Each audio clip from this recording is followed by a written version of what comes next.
இப்போது நான் காமிச்ச ஹெர்பல் எல்லாத்தையும் நல்லா மிக்சியில் கிரைண்ட் பண்ணி ஒன்றும் பண்ணாமல் அரைச்சி வச்சுருக்கேன்.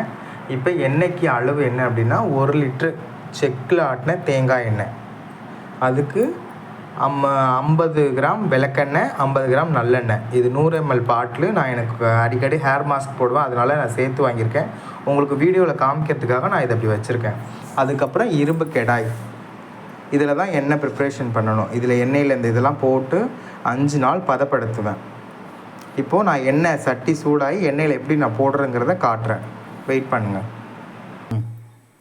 இப்போது அடுப்பு பற்ற வச்சாச்சு, சட்டி சூடாகிட்டுருக்கு. இப்போது நம்ம ஃபஸ்ட்டு நல்லெண்ணெய் வந்து ஊற்றலாம். 50 கிராம். நெக்ஸ்ட்டு விளக்கெண்ணெய் 50 கிராம்.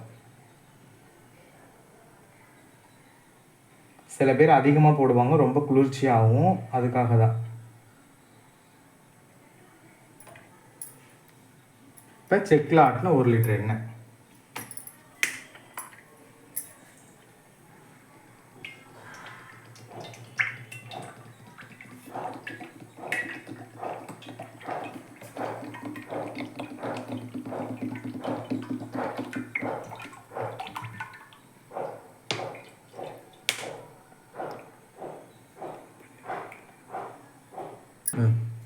இப்போது எண்ணெய் நல்லா சூடாகிடுச்சு. நீங்கள் அடுப்பில் எண்ணெயை ஊற்றினோடனே இந்த ஸ்மெல் கொஞ்சம் வரும் அடுப்பு சூடானதுக்கப்புறம். இப்போது கொஞ்சம் லைட் சூடாக இருக்கும்போது இதை போட்டால் தான் அதுக்கப்புறம் நீங்கள் போட்டிங்கன்னா படபடன்னு தெரிக்கும். இப்போ நான் போடுறேன் பாருங்கள். லைட்டாக தான் சூடு இருக்கணும், ஸ்லிம்லேயே தான் இருக்கணும், ஹை ஃப்ளேமில் வைக்கவே கூடாது. லாஸ்ட் வரையும் எண்ணெய் இதாகிற வரையும், ஏன்னா அதோடய சார்லாம் இறங்கணும் இல்லையா, அதனால். இது நல்லா சூடாக. இப்போது எண்ணெயை நான் அந்த போட்ட ஹெர்பல் எல்லாம் ஃபுல்லாக ஒன்றா கிளறி விட்டுட்டேன். இல்லை அப்படின்னா நீங்கள் அடுப்பில் ஆனில் தான் அப்படியே கெட்டியாக பிடிச்சிக்கும் எல்லாம். அதனால் இப்போ கிண்டி விடுங்க மிதமான சூட்லேயே. நல்லா சுண்டி எண்ணெயும் அதுவும் ஒன்றா வரும். வந்ததுக்கப்புறம் நீங்கள் அடுப்பை ஆஃப் பண்ணிவிட்டு லாஸ்ட்டில் ஒரு டிப் இருக்குது, நான் சொல்கிறேன் உங்களுக்கு.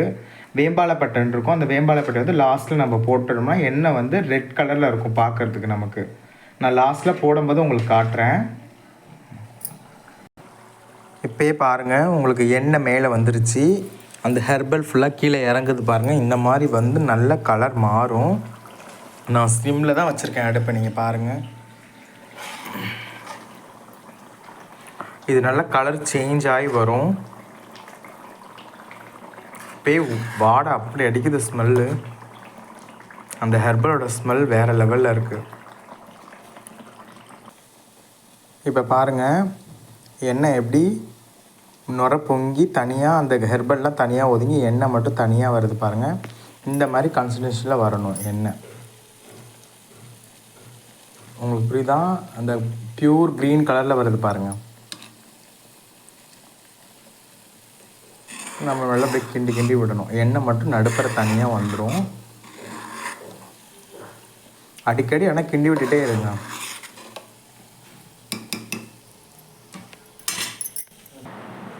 இப்போ பாருங்கள் 1 hour ஆகிடுச்சி.